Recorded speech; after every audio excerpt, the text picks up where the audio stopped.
জি, আমার নাম মোহাম্মদ নোমান। নোমান। জি। বয়স কত ভাই? আমার বয়স 28 বছর। 28 বছর। জন্ম জেলা কোথায়? জন্ম জেলা শরীয়তপুর। শরীয়তপুর থেকে এসেছেন আপনি আজকে, না? জি। আচ্ছা, ঠিক আছে, বলেন। নোমানের গল্প শুনবো আমরা।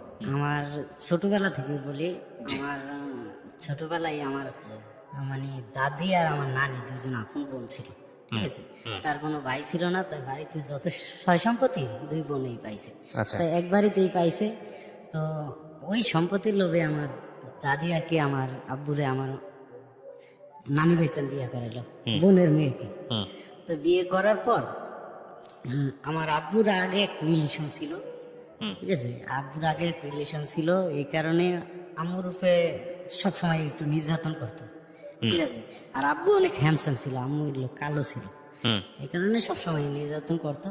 তো এক পর্যায়ে দেখতে দেখতে আর কি তাদের সংসার ওইভাবেই টানাপোড়েনের ভিতর চলে। তাই আমার আব্বুর ছোট একটা বড় একটা মেকারের দোকান ছিল আগে, ওই যে রেডিও, ট্যাপ, ওয়াকম্যান এগুলা ঠিক করাইতো বাজারে, ঠিক আছে। তো ওই দোকানে আমি প্রায় টাইমই ভাত লয়ে যাইতাম, প্রতিদিনই ভাত নিয়ে যাইতাম। তো গেলে দেখতাম কি আব্বু ওখানে বৈশা বৈশা আর কি ঠিক করে, ভালো টাকা ইনকাম করে। কিন্তু ভাত নিয়ে যাইতাম, কোনোদিন খাইতো কোনোদিন খাইতো না। তো মাঝে মাঝে ওই তেলের বোতল নিয়ে যাইতাম, চাউলের লিগে যাইতাম, এগুলার লিগে গেলেই ধমক দিত, ঠিক আছে। এগুলো দিত না, ধমক দিত। আর বাড়িতেও তেমন একটা আসতো না, কোনোদিন আসতো কোনোদিন আসতো না। আবার দোকানে দেখতাম ওই যে তাতাল গরম করে, আগে তো চুলায় গরম করতো, কারেন্ট ছিল না, ওই চুলায় দুধ দিয়া কি জানি সিঙ্গারা আইন খায়, ওই ভাতও খায় না।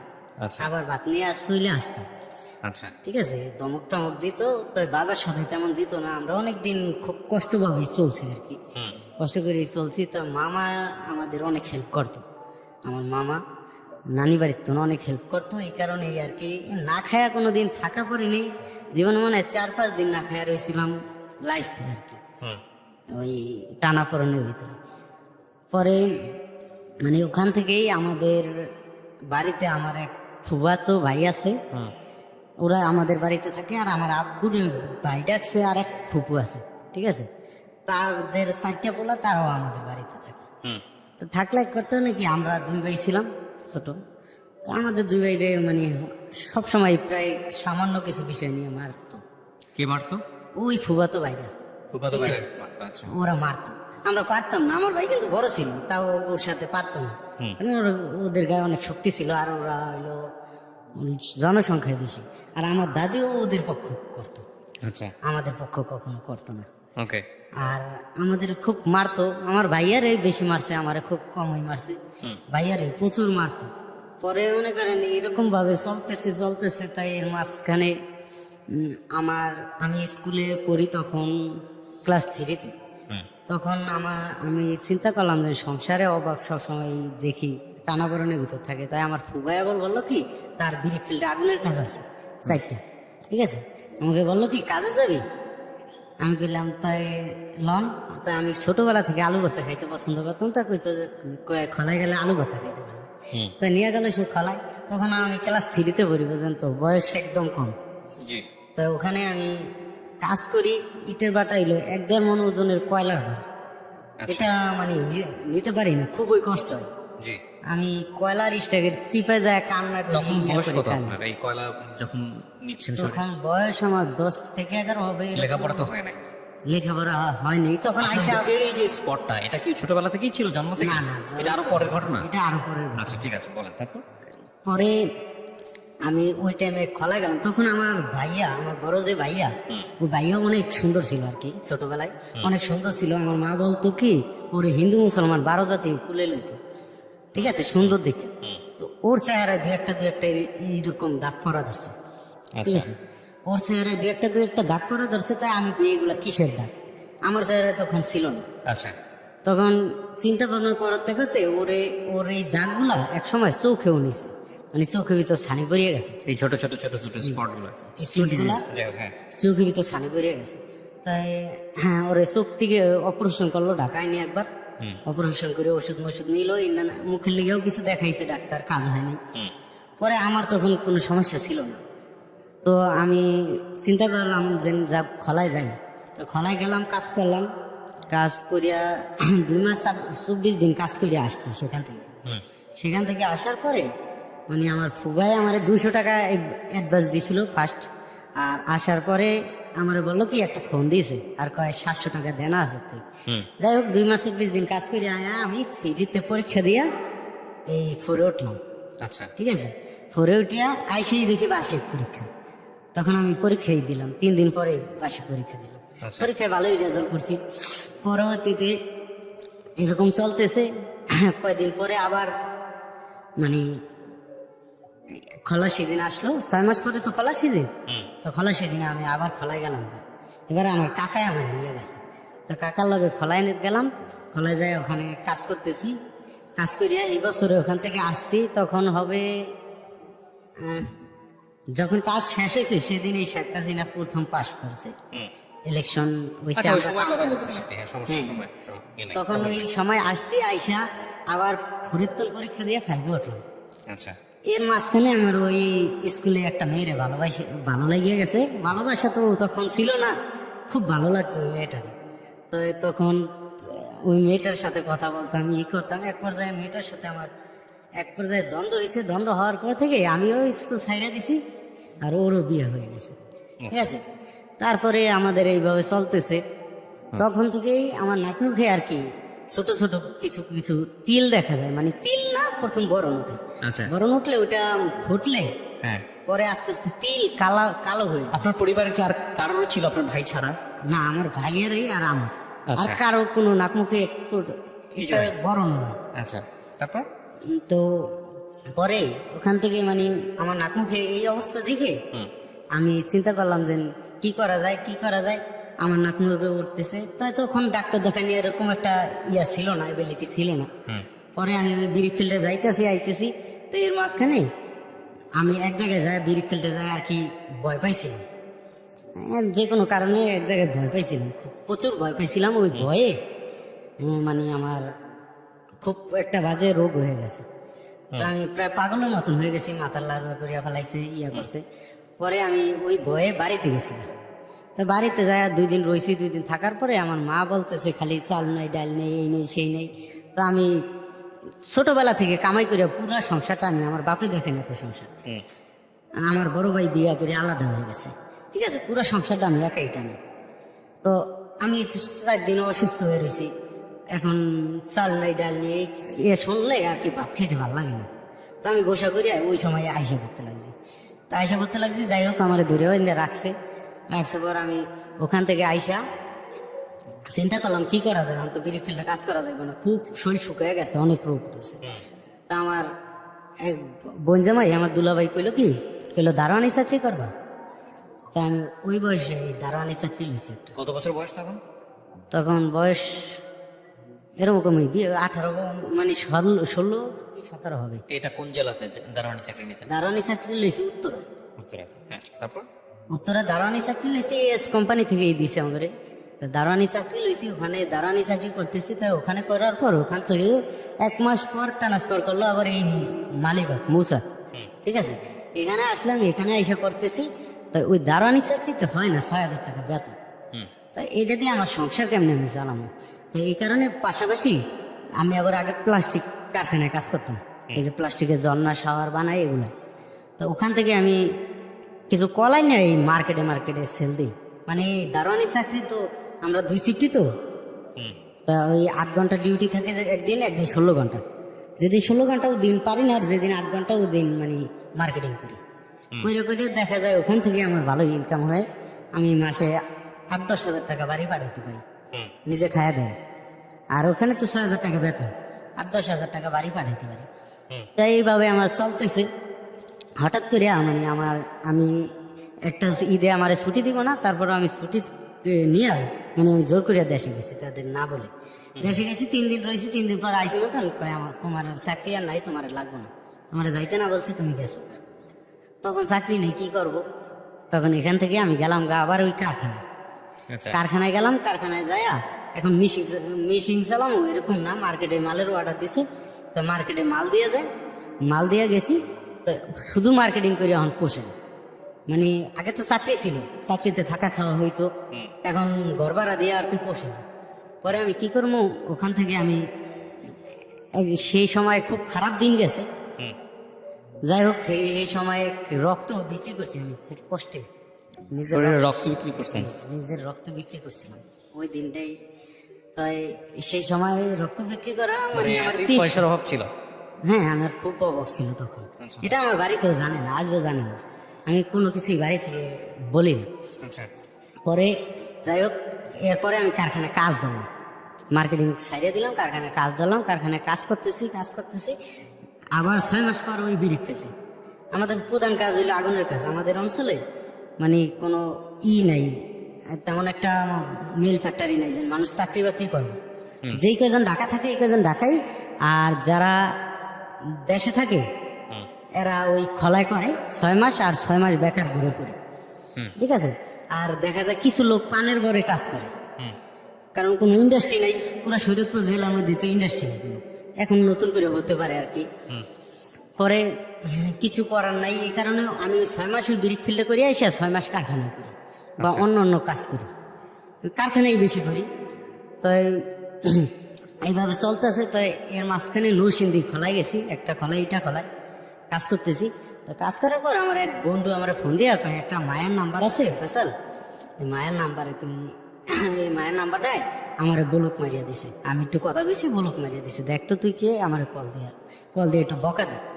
তাই এই জন্য আমার নাম্বার দিছে। তো আমরা ব্রিক ফিল্ডের পোলাপান চ্যাঙ্গর পোলাপান একটু ইয়া করুক, তো কথাবার্তি কইতেছি, মানে ফোন দিছি মতন কথাবার্তি করতেছি। আর মায়ের বয়সটা অনেক সুন্দর লাগে, ঠিক আছে, এই কারণে আমি কথা বলতেছি। আমি প্রথমে প্রপোজ করলাম, মানে 2 দিনে প্রপোজ করলাম, রাজি হয়ে গেল পর আমি হইলো ইয়ার কি করতেছি। 3 দিনের দিন হঠাৎ কইরা ও ফোন দিয়ে আমার বলতেছে যে আপনি সিটারি করলেন কি আমার লাগে, আপনি বেইমানি করছেন, আমার ধোকা দিয়েছেন, কান্দে দিয়েছেন। আমি কি কারণ কি, আপনার পরিচয়টা আমি জানি, এই কথা কইছে মতন। মানে আমি কি হ্যাঁ জানছো তো কি হয়েছে, কয় তাই আপনি আমার সাথে সিটারি করলেন, আপনি জীবনও আমারে নিবেন না। আমি কি না, আমি সত্যি তোমার ভালোবাসি। তো সেই টাইমে আর কি ওর কান্না দেখিয়া আমি ইয়া হয়ে গেছি, তখন আমি দুর্বল হয়ে গেছি। আমি বলছি যে এরকম আমি তোমাকে সিরিয়াসলি ভালোবাসি। তাই আমাদের রিলেশন তখন চলতেছে, ঠিক আছে। ও বলার পর ওই খলায় থাকতে আমি আমার বাবা মায়ের জানাইছি, ঠিক আছে, ওর বাবা মায়ের জানাইছে। তা আমার বাপ মায় দেখতে গেছে, মায়া পছন্দ হয়েছে, ওর বাপ মায় আমার বাড়িতে আইছে, হ্যাঁ গো সবার পছন্দ হয়েছে, ঠিক আছে। তো আমাদের বিয়ের দিন তারিখ কথাবার্তা চলতেছে।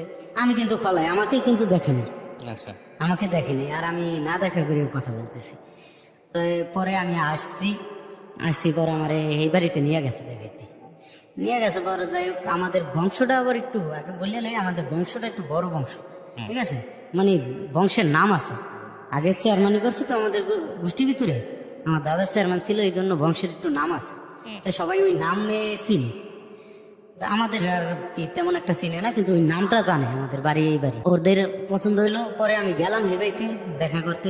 প্রথম আব্বুরে পাঠাইছি মিষ্টি লইয়া, পরে আমি নিজেই গেছি, যাই দেখা করলাম। দেখা করিয়া ভালোই লাগলো। আসছি, আমার প্রধান গার্জিয়ান আমার নানা নানি, কারণ আমার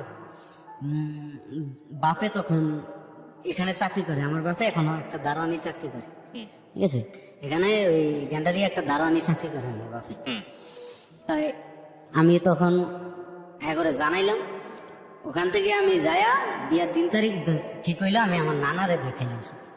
পরে নানাই কইতেছি কি, এই মায়া নিলে আমাদের নানি বাড়ির কাছে তো, বলে আমাদের প্রেস্টিজ নষ্ট হবে, কারণ মায়ের বাপে আগে চুটপুটি ব্যস্ত বাজারে, দেখা যায় একটু ইয়া। তাই চিন্তা করলাম যে সংসারে লেগে জীবনে কিন্তু আমি অনেক কিছু স্যাক্রিফাইস করছি, কি বিয়ার। তারপরে আমি ওই তার কথা মতন আর কি আমি যাই হোক খাই কইছে, হ্যাঁ ইজ্জত নষ্ট হইব, তা আমি একটু ডিল দিয়া দিলাম, ঠিক আছে। আর ওরাও আমাকে দেখার পরে কেমন জানি একটু ডিল দিয়া দিল ওরাও। তখন আমাদের এটা, তখন আপনার চেহারার কি অবস্থা? তখন চেহারা আমার পুরো এখন খারাপ, মানে ওই সময়টাতে চেহারা হ্যাঁ পুরো খারাপ? পুরাই খারাপ। আচ্ছা, এরকম। এখানে একটা জিনিস বলে নি প্রিয় দর্শক এবং শ্রোতা, ওর যে চেহারার যে স্কিনের যে ফোটা বিষয়টা, আমি ডেফিনেটলি ওর ছবিটা আমি দিব না ফেসবুকে, আপনাদের শুধু একটু বর্ণনা করে বোঝাচ্ছি। এটা ওর জীবনে অনেক বড় ইম্প্যাক্ট তৈরি করেছে, হ্যাঁ। সো যে কারণে আমি বারবার ওই কোশ্চেনটা করছি ওকে। হ্যাঁ বলেন, তারপর? এই তারপর ঢিল দেওয়ার কারণটা কি ছিল? এটা আপনার ফেসের এরকম অবস্থা থেকে নাকি অন্য কোনো কারণ? ফেসের অবস্থা থেকেই আমার মানে প্রথমে আগ্রহ দেখাইছিল আমার বংশমর্যাদার দিকে তাকায়, পরে যখন আপনাকে আমাকে দেখে আর দেখছে পছন্দ হয় না? আমাকে দেখে একটু নার্ভাস। ওকে। তো পরবর্তীতে আমার মায়া আবার কইতেছে কি কয়টা অন্য মায়া দেখি, ঠিক আছে, আমার মায়া হেরাও ঢিল দিছে কেমন জানি, তো কইছে অন্য মায়া দেখি। আমি কি দেখেন, তো অন্য মায়া দেখতেছে, এক জায়গায় মায়া দেখাইছে, মায়া দেখাইয়া আমার কয় দেখতে যাবো, যা। তাই আমি দেখতে যাবো, আমার সাথে কিন্তু কেউ নেই, আমার বাপ চাচারা কেউ নেই, আমার মামাই, আমার নানাই আর আমি, ঠিক আছে, আর আমার এক মামি। তাই যাইতেছি, তাই সবচাইতে কি কষ্ট লাগে কি বিয়ে ভাই, আমি যখন যাই বাজারে যাই মিষ্টি লই, তখন আমার সামনে আমার ভাই দাঁড়ানি, আমার থেকে অল্প একটু দূরে, ভাইয়া কিন্তু আমাকে দেখে নাই, কিন্তু আমি দেখতেছি। কিন্তু ওই জায়গায় আমার ইচ্ছা হয়েছিল যে আজকে আমি এরকম একটা জায়গায় যাইতেছি, আমার মায় বলছে মায়া পছন্দ হইলে এই রাইতেই বিয়ে পড়াই তুমি, ঠিক আছে, এই রাত্রেই বিয়ে পড়ায় ফেলাবি, এই কথা বলে দিছে মামারে। তাই আমি এমন একটা ডিসিশন নিতে যাইতেছি যেখানে বিয়ে হয়ে যাইব, অথচ আমার ভাই সামনে দাঁড়ানি, কিন্তু আমি আমার বাইরে কইতে পারি না।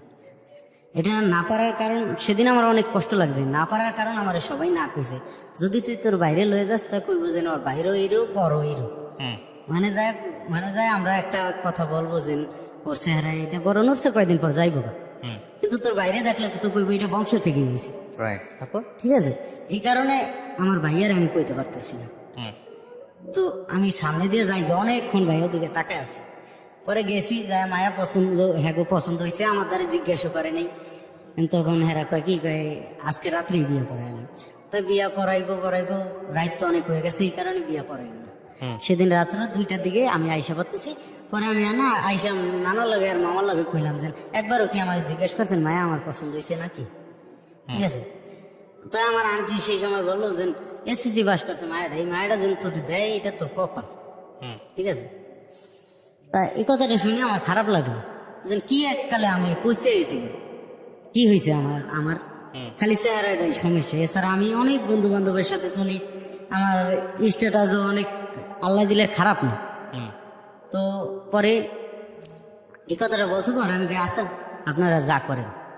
পরে পরের দিন বিয়া পড়াইলো, বিয়া পড়ানোর সময় এই সময় আমার কাকা কাকিরা কেউ নেই, আমার ফ্যামিলিগত ভাবে কেউ নেই। আর যেদিন বিয়া পড়াইছে, বিয়া পড়াইয়া রাত্রে আমার থুয়া সবাই আইসা পড়ছে, আমি সেই বাড়িতে একা, ঠিক আছে। আমার বোন জামাইরা গেছিল, বোন জামাই গোসা করে আইসা পড়ছে, হয়ে গেছিল থাকার জন্য গোসা করে আইসা পড়ছে, তা আমি ওই বাড়িতে একা তখন। যাই হোক বিয়া হয়েছে, রাত্রে অনেক রাত্রে আমার ঘরে নিছে, ঠিক আছে। নেওয়ার পরে মানে ওরে আমি বললাম আর কিছু কথা, স্বামী স্ত্রীর যে কথাগুলো থাকে তাই বললাম। তো ও মানে কথা বলে নাই, শুধু কাঁদছে রাত্রে। তখন সকালবেলা, রাত্রে কিন্তু আমার চেহারা দেখেনি এরকম ভাবে, কেউই খেয়াল করেনি এটা দিকে, ঠিক আছে, অতটা।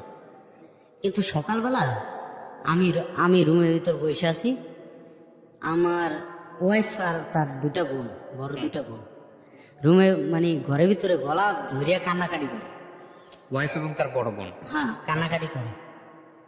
তখন আমার কাছে খুব খারাপ লাগছে, এর মধ্যে ওর তাল হয়ে জিগে তোমার মুখে এগুলা কি, ঠিক আছে।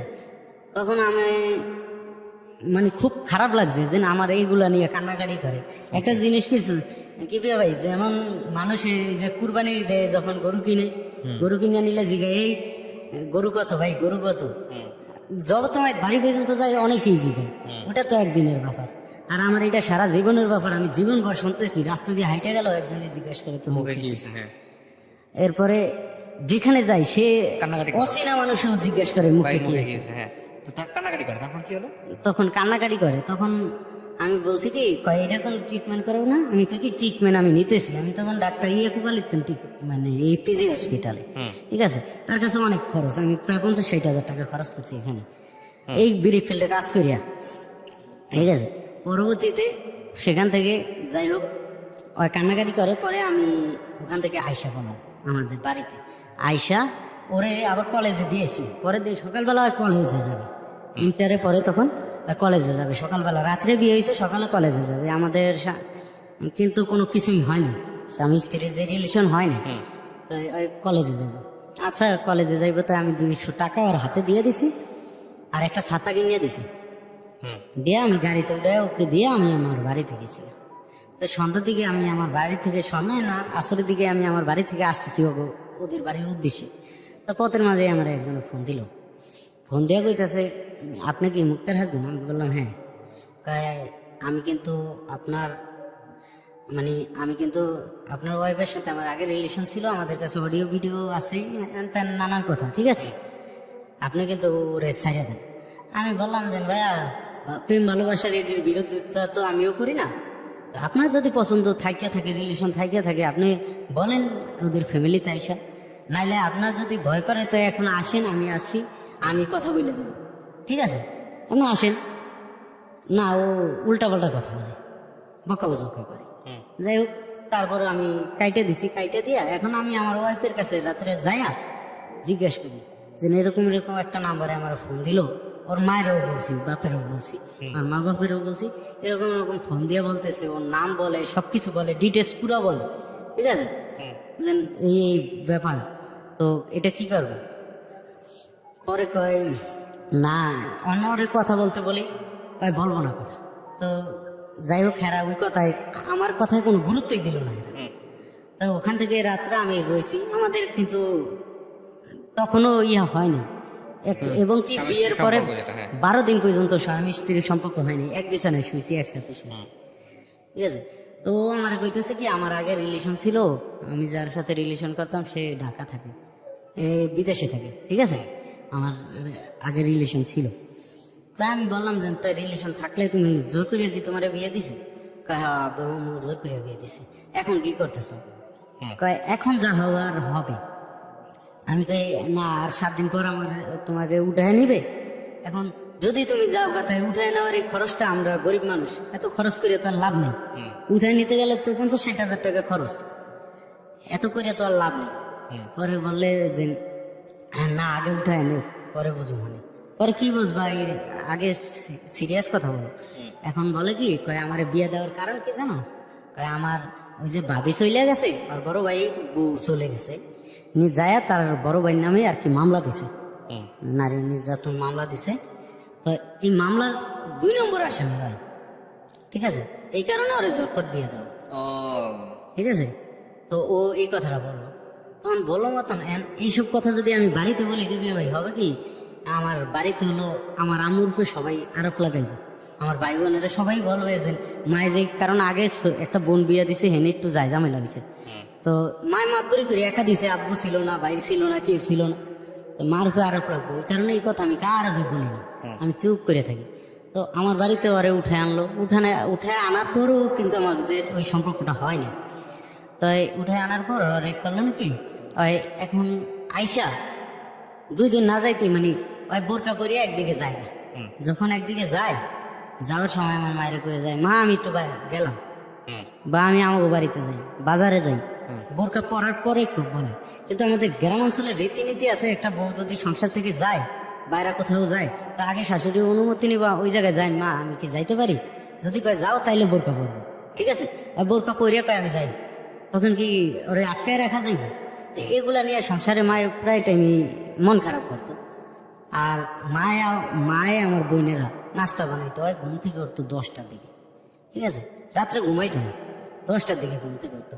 তা আমরা হইলাম গরিব মানুষ, আমরা কি এগুলা সহ্য করতে পারি, এগুলা দেখতে পারি? আর আমার মার কষ্ট ওইটা তো আমি মোটেও দেখতে পারি না। তা আমি সকালে ওরে জাগাই দিতাম, জাগাই দিলে উঠলে হয় কি গাড়ির উপরে পড়িয়া যায়, আবার পাক্কাগুলো মাথায় ঠিক রাখতে পারি না, মাথা ব্যথা করে, একদিন পেট ব্যথা করে, এই করে সেই করে, নানান জিনিস।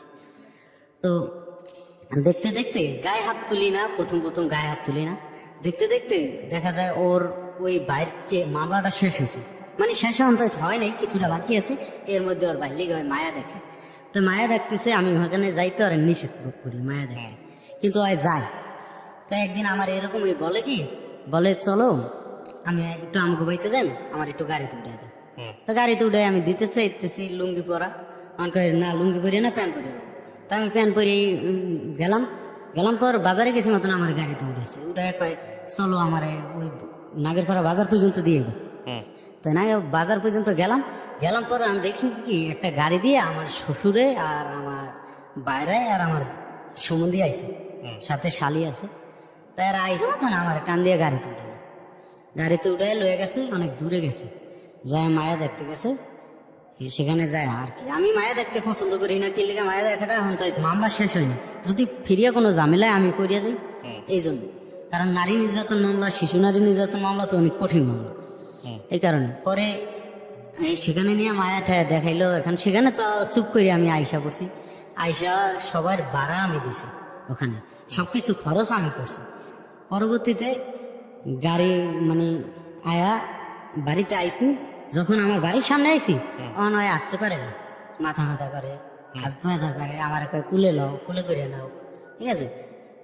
ঘরের ভিতরে যায় এই জুতা পরা অবস্থায় আর বুরকা পরা অবস্থায় শুয়ে রয়েছে। তা আমার খুব খিদা লাগছে, আমি খাওয়া যাইনি। আরেক কথা, এখানে মায়া দেখতে গেলে তো আর খাওয়ায় না, হয়তো ফল খাওয়ায়, ভাত তো আর খাওয়ায় না। খিদা লাগছে মতন আমি কয়েকবার কিছু ভাত দাও, তো দেয় না। তখন আমি করলাম কি, নিজেই গ্যাসে আর কি একটা ডিম বাজ দিয়ে গেছি। তো এর মধ্যে আমার মায়া আছে, আমার মায়া কইতেছে, আমার বউ নাচতে দেখলাম যে বাপের বাড়িতে যাওয়ার সময় কি আনন্দ করে নাচতে গেল। এমন আয়া জুতাও খুলে হারতার নেই, বোরকা গায়ে দিয়ে হইয়া পড়ছে। আর আমার পোলায় ডিম ভেজা খাই, জীবন হয় এখন পর্যন্ত ভাত বাইরিয়া খায় নাই, আর ডিম ভেজা খায়, এই কথা কইছে। তাই এর মধ্যে আমার জিগায় কই গেছিলি, আমি কই মায়া দেখতে গেছিলাম আমার বইনে জিগায়, বড় আপু। তো বড় আপু এই কথা জিগানোর পর আমি বলতেছো কি, আপু কইতেছে তুই মায়া দেখতে গেছো, তো বললি কি ওর ভাই তো মামলাই শেষ হয়নি এখন পর্যন্ত, আগের মামলা, ঠিক আছে। এতে আবার তুই মায়া দেখতে যাস, ঝামেলা করো যদি। এর মধ্যে ও উঠটা কইলো চুপ, আমার ফ্যামিলির বিষয়ে কেউ কোনো কথা বলবে না, ঠিক আছে। তখন এই কথাটা আমি নিতে পারিনি, তখন আমি মানে ওই অবস্থায় 2-3টা লাগাইছি। বিয়ের কতদিন পরে গায়ে হাত তোলেন আপনি? বিয়ার প্রায় 6 মাস হবে, হ্যাঁ এরকম। তখন আর কি ওই বেদবিটা দেখে আমি লাগাইছি। পরে যাই হোক, ওর মায়ের ফোন দিল, বাপের ফোন দিল, মানে ওখানে কিছু হলে ওই বাড়িতে, ওদের বাড়িতে কলিং বেল বাজবে, ঠিক আছে। তো সবাই ফোন দিয়ে এটার করে। যাই হোক, ওই ঝামেলাটা পরে মিটে যাওয়ার পরে আমি ভালোই খোলা করতেছি। তো এর মাঝখানে আমি কুমিল্লা কাজে গেছি, আমার এক স্বাস্থ্য ভাই লাগে। তো ওই কাজের তো আমার স্বাস্থ্য ভাই করছে নাকি, মানে কিছুদিন কাজ হওয়ার পর ওর 4টা খোলা, ও 2টা খোলার লোক লয়ে পলায় আয় পড়ছে মতন, নাম করে তো ফালাই দিয়েছে ওখানে। তখন মানে আমরা চিন্তা ভাবনা করলাম যে কি করবো, আমরা কি চলে যাই, কোম্পানি কি আমাদের যাইতে দিব, আমাদের তো বাইরে থাকবো। তাই এর মধ্যে কোম্পানি আমাদের ভালো ছিল, বুদ্ধিমান কোম্পানি, আইসা বাটার করে আসে মতন কয় তোমাদের মিস্ত্রি তো চলে গেছে, এখন একটা কাজ করো, তোমাদের মধ্যে সিনিয়র মিস্ত্রিকে। পরে সবাই দেখাই দিল, আমরা যেহেতু 10 জন এক সিকিউরিটিতে, ঠিক আছে, আমরা আগুন স্টাফ 10 জন থাকি, তো 10 জনের মধ্যে সিনিয়র আমি। তাই আমাকে বললো ফয়সাল, আজকে থেকে তুমি সপ্তাহ নিবা, তুমি টাকা নিবা, আর সবার বেতন আমি নিজের থেকে দিব, ঠিক আছে, তোমাদের যা বেতন তা থেকে 1000 করে বাড়াই দিব, এই কথা বললো। তো বলার পরে আমি করলাম কি, ঠিক আছে। তো পোলাপানে বলতেছে, আপনি যদি রিস্ক নেন তা কাজ করুন, কোম্পানির রিক্সে আমরা কাজ করুন না, কোম্পানির আমরা চিনি না, আপনি তো আর টাকা উড়াইতেই পারুন বাড়িতে যায়, কিন্তু কোম্পানির তুমি তো আর উড়াইতে পারুন না, লাস্টে দেখা যায়। তো এই লাখ টাকার রিস্ক কি আমরা নিতে পারি না। তখন আমি কইলাম, চিন্তা ভাবনা করিয়া এরপরে যুক্তি করিয়া লাস্টে রিস্ক নিলাম পর কাজ করার পরে এই বছর এখান থেকে আইসি। পরের বছর ওই কোম্পানি আমারে ফোন দিছে, সেই বছরই আমারে ফোন দিয়ে ফয়সাল তুমি একটা কাজ করো, ব্রিক ফিল্ডটা এবার তুমি চালাও, ঠিক আছে, তুমি চালাও, তোমার এই দিয়ে দিই। পরে আমি বললাম কি, আমার বয়সে তো ব্রিক ফিল্ডের মিস্ত্রি হওয়া সম্ভব না, কারণ লেবার চালাইতে অনেক ইরিটেট লাগে, মানুষের বারবার তিক লাগে, আমরা হইলাম পোলাপান মানুষ, আমাকে কথা সবাই শুনবো। তারপরে চিন্তা ভাবনা করলাম, মিস্ত্রি হইলে তো আল্লাহ দিলে ভালোই টাকা ইনকাম করা যায়, তো সংসারের হাল অবস্থাও দেখা এই মিস্ত্রির কামটা নিলাম পর লেবার চালাইতেছি। তাই এই বছর আমি প্রচুর টাকা মাই খেয়েছি, এটা মানে এই 3 বছর আগের কথা বলি।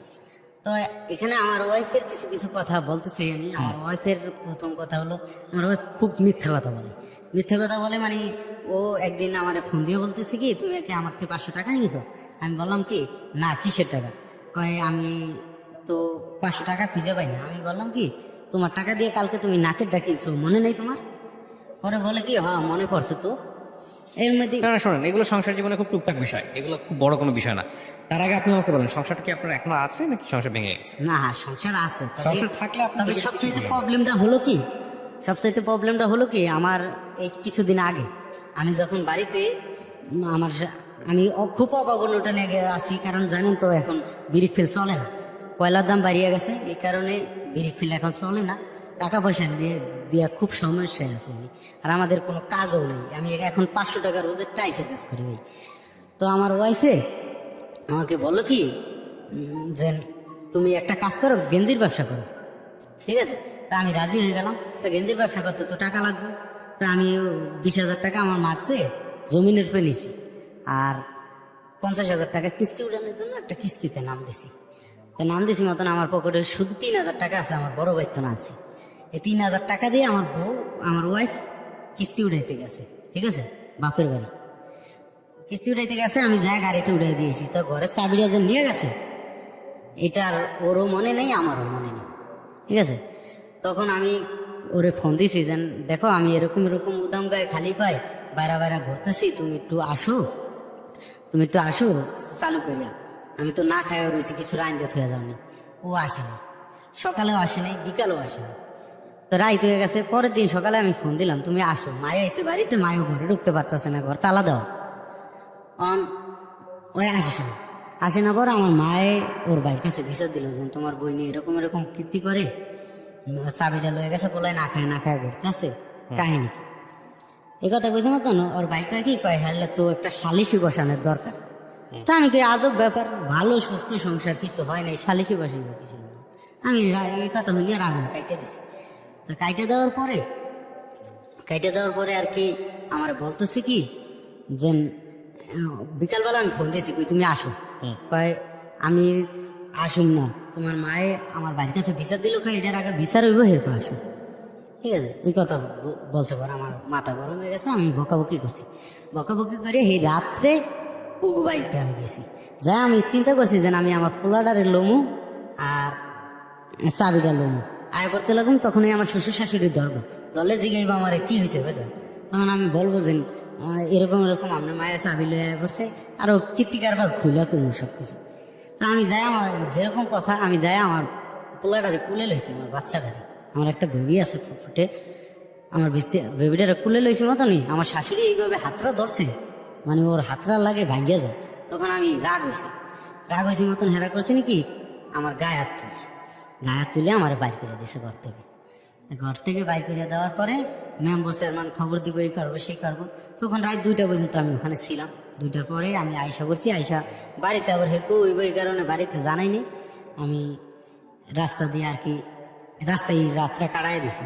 সকালবেলা আমি বাড়িতে আইছি, বাড়িতে ভালো থাকতেছি। তো 2 দিন পরে মায়ের কই, মা লোকজন পাঠান লাগবে তো, নাইলে ভাই আইব না, আম্মাই করে পাঠান। তা মায়া আমার শ্বশুর বাড়িতে যায় না, কারণ আমার বউ অনেক বছর ধরে আমার মায়ের মা কই ডাক দেয় না, 1.5 বছর হয়ে গেছে। আচ্ছা, প্রথম কথা হচ্ছে আপনাকে আমি একটু থামাচ্ছি। আপনি গল্পটা কেন বলতে চাচ্ছেন রেডিওতে? লাখ লাখ মানুষকে কেন আপনার স্ত্রীর গল্পটা শোনাতে চাচ্ছেন? শুধু এতটুকু আমাকে বলুন। লাখ লাখ মানুষের শোনানো, আপনার ঘরের গল্পটা কেন শোনাতে চাচ্ছেন? শোনানোর একটা কারণ কি জানেন ভাই? প্রথম কারণ হলো, আমার এটার মধ্যে আসার 3টা কারণ। একটা সত্য কারণ হলো যে আমার এই মুখের দাগের কারণে, ঠিক আছে, আমার সংসারটা যে কোনো মুহূর্তে ভাঙিয়ে যাওয়ার একটা হুমকি। ঠিক আছে, ডাক্তার কারণে যে না, আপনাদের এখানে আসার উদ্দেশ্য অনেক সময় দেখছি অনেক কিছুর সায়েন্টিস্ট ডাক্তার আপনারা বলেন, ঠিক আছে, আর আমার এরকম কোনো গাইডলাইন নাই যে আমার একটা ডাক্তার দেখাবে। আচ্ছা, এটা একটা কারণ। আর আরেকটা কারণ হলো আমি একটা কারণ হলো এটা আমার ভাবি, ঠিক আছে, আমার ভাবি আর আমার ভাই যখন আমাদের সংসার থেকে গেছে, ওদের বাড়ি থেকে গেছে, তখন আমার বাইরে আর বাবির মধ্যে আমি একটু হয়েছিলাম, আমার আমার ভাই মারতে চাই, ওই জায়গায় আমি সারাই দিতে গেছিলাম, ঠিক আছে। তো ঘরের ভিতরে আমি সারাই দিতে চাইছিলাম, আমি বাবির ওই দরজা দিয়ে বাইরে করে দিতে চাইছিলাম। তো ওর বাড়ির সবাই কইছে যে আমি ওর বাবির গায়ে হাত তুলছি, ঠিক আছে, বুঝলেন? এই কথাটা এটা যে মিথ্যা কথা, এটা আপনি বলতে আসছেন, এটা আজ পর্যন্ত কেউ আমি স্বীকার করাইতে পারিনি, এবং কি কারো কাছে বললেও আমি বিশ্বাস। আরেকটা কারণ বলেন। আরেকটা কারণ, আর 3য় কারণ হলো কি, যে আমি এখন খুব অভাবে আছি, ঠিক আছে, টাইসের কাজ করতেছি, এটা দিয়ে আমি আমার রুম ভাড়া দিয়া আমি ঢাকা শহর থাকার মতন এবিলিটি নাই, কিন্তু এমনি একা চলতে পারি। বাড়িতে টাকাও বাড়াইলে, বাড়িতে বউ যদি থাকে তো ঠিক মতো কারণটা চলে। বলেন, এক্সাক্ট কারণটা বলেন। কিন্তু বউ বাড়িতে থাকতে চায় না, হ্যাঁ ঢাকা আইব, নাইলে আমার সংসার করবো না। ফাইনালি বইলা দিছে, ঠিক আছে, সে ঢাকা আসবে, নাইলে আমার সংসার করবে না। এখন ঢাকা আইনে তার একজন চাকরি দিব একটা বা কিছু করব, এরকম কোনো এবিলিটি আমার নাই। আচ্ছা, আমি আপনাকে বলি, আপনি এতক্ষণ বলছেন তো আপনার মূল কারণের জায়গাটাই হচ্ছে আপনার ফেসের যে সমস্যাটা। হ্যাঁ, এটা হচ্ছে আপনার সবচেয়ে বড় সমস্যার জায়গাটা। আপনি শুরু থেকে এটার জন্য অনেক সাফার করছেন। এই ফেসের কারণে জীবনে অনেক কিছু আমি হারাইছি। রাইট। এরকম হয়েছে, লঞ্চের ভিতরে আমি বসতে গেছি, ঠিক আছে, আরেকজনের পাশে বসি, আমার এই ফেসের এই অবস্থা দেখে মনে করছে আমি হিরোন চিনা গাঞ্জাটি। আমি কিন্তু হিরোনও খাই না, জীবনে গাঞ্জাও জীবনে ধরিনি, অথচ এর পাশে আমার বসতে দেবে না। আমি এই যে এত বড় হয়েছি না, এই জীবনে একটা বিয়ে খাইছি। আমার এত বন্ধু বান্ধব, আমার এত ভালোবাসে আমারে, কিন্তু কোনো অনুষ্ঠানে আমার নেই না, ঠিক খুব আছে, কষ্টকর, শুধু আমার এই ফেসের কারণে। খুবই কষ্টকর। আমি আপনাকে একটা কথা বলি ভাই, কিছু মনে করেন না, যেটাতে আপনার হাত নাই, হ্যাঁ, সেটা মেনে নেওয়াটাই উত্তম। এখন আপনি বলতে পারেন যে এটা তো আপনার দোষে হয় নাই, আজকে যে চেহারার মধ্যে যে জিনিসটা হয়েছে এটা আল্লাহ দিছে আপনাকে।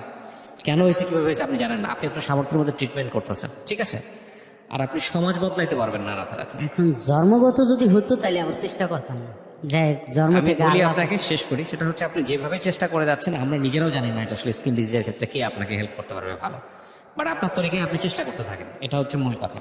আর আমি আপনাকে যে কথাটা বলতে পারি, পুরো গল্প শুনে ধরেন আপনি পৃথিবীর বিখ্যাত বিখ্যাত ডাক্তার দেখাইলেন, কিন্তু রোগ ভালো হইল না, হইতে পারে তো, হ্যাঁ হতে পারে। পারে কিনা? তো যদি নাই হয় রোগ ভালো, তাহলে এটা নিয়ে অভিযোগ করে লাভ আছে? না, তারপরও মানে আপনাদের পুরো কাছে দুনিয়াটা চেঞ্জ করতে পারবেন? চেঞ্জ করতে পারবো না, কিন্তু পুরো আমাদের দুনিয়া চেঞ্জ করতে পারবেন না, আপনি নিজেকে চেঞ্জ করতে পারবেন। নিজেকে চেঞ্জ করাটা জরুরি। যেটাকে আপনাকে আল্লাহ দিছে আপনি সেটাকে ভালোবেসে ফেলেন। আল্লাহ যদি এটা এইভাবে সন্তুষ্টি থাকে, আপনি তো আল্লাহ বিশ্বাস করেন মানুষ নাকি, আল্লাহ যদি এতে সন্তুষ্ট থাকে আপনি এটাই সন্তুষ্ট থাকেন, এটার মধ্য দিয়েই হয়তো কোনো একটা ভালো কিছু হবে। এভাবে চিন্তা করেন, আপনি যদি ভালোভাবে চিন্তা করেন ভালো কিছুই হবে, ঠিক আছে, এই হচ্ছে বিষয়। আর দ্বিতীয় কথা হচ্ছে যেটা, যে আমি অবশ্যই মনে করি আপনি আপনার সামর্থ্যের মধ্যে চেষ্টা করতে থাকেন। আপনার এই মুখের বিষয় নেই, কে আপনাকে সাজেস্ট করবে কোন ডাক্তারের কাছে যাবেন, তারপরে দেখা গেল আরো খারাপই হয়েছে, তখন কি হবে? এখন যেটা আছে সেটা তো মোটামুটি আলহামদুলিল্লাহ ভালোই, খুব একটা খারাপ অবস্থায় নেই, এর থেকেও তো খারাপই হতে পারে। হতে পারে। আমি এমন একজন মানুষকে ইন্টারভিউ করছিলাম, আমি জানি না উনি আজকে শুনতেছে কিনা, ওনার অসুখের নাম হলো অ্যাক্রোমেগালি, সম্ভবত অ্যাক্রোমেগালি নাকি এই জাতীয় নাম। চেহারা পরিবর্তন হয়ে যায়, মানুষ থেকে দানবের মতো দেখতে। সে অবশ্য উল্টা ঘটনা, তার বউ পাইছে সে পৃথিবীর সেরা বউ, তার দৃষ্টিকোণ থেকে সবাই ছেড়ে যেতে পারে, তার বউ কখনো ছাড়বে না, কিন্তু আপনার ক্ষেত্রে অন্যরকম হয়েছে। এটাও একটা অভিজ্ঞতা। আমি আপনাকে নিরাশ করবো না, আমি আপনাকে বলি সেটা হচ্ছে আপনি চেষ্টা করেন, যেহেতু এখন পর্যন্ত এই জায়গায় আসতে পারছেন, বাকিটুকু আপনি পারবেন ইনশাল্লাহ। তবে ভালো ভাবলে ভালো হবে, এটা হচ্ছে বিষয়। আর আপনার মুখের এই দাগের জায়গাটা এত মেজর কোনো কিছু না যে আপনার চেহারার দিকে তাকানোই যায় না। এই যে স্যার, আমার বেবি, আমার মাশাআল্লাহ, ইউ হ্যাভ বিউটিফুল। বাচ্চাগুলো, আমাদের দোনো বাইরে বাচ্চাগুলো অনেক সুন্দর হয়, তাহলে আর কি চান? কিন্তু আমাদের এই চেহারার কারণে বা এই দাগের কারণে, বললাম না যে কুরবানির গরু একদিন মানুষে জিজ্ঞাসা করে যে দাম কত ভাই, আপনি কিন্তু avoid আমাদের করেন। সারা জীবন অ্যাভয়েড করেন। প্রিয় দর্শক এবং শ্রোতা, ওনার গল্প থেকে আমাদের শিক্ষণীয় একটা বিষয় আছে, সেটা হচ্ছে আমরা যেটাকে স্বাভাবিক ভাবি, তার বাইরে পৃথিবীতে অস্বাভাবিক অনেক ঘটনা আছে। সেটাকে দেখে আমরা এমনভাবে রেসপন্স না করি যাতে করে এই মানুষটা কষ্ট পায়, এটা মনে রাখবেন। কারণ আজকে আপনি যে অবস্থায় আছেন, কালকে আপনি যাকে অস্বাভাবিকভাবে নিচ্ছেন তার চাইতেও অনেক খারাপ অবস্থায় চলে যেতে পারেন, এটাও মাথায় রাখবেন। এবং সবসময় সবসময় নিজেকে আশীর্বাদ পুষ্ট ভাববেন যে কোনো সিচুয়েশনে, এই অর্থে যে আপনি যতটা খারাপ অবস্থায় আছেন তার চাইতে আরো অনেক অনেক বেশি খারাপ অবস্থায় চলে যেতে পারেন। সো আলহামদুলিল্লাহ ফর এভরি টাইম। আজকের মধ্যে এই পর্যন্তই। এই গল্প থেকে অনেক কিছু শেখার আছে যদি আপনি সূক্ষ্মভাবে চিন্তা করেন। ও খুবই মার্জিনাল ক্লাসের একটা মানুষ, কিন্তু ওর জীবনের এই যে কষ্টগুলো, বিয়ের আগে থেকে শুরু করে বিয়ের পরে এবং তারপর বিভিন্ন রকমের স্ট্রাগল, তারপরে শুধুমাত্র এই চেহারার কিছু ছোপ ছোপ দাগ, সেটা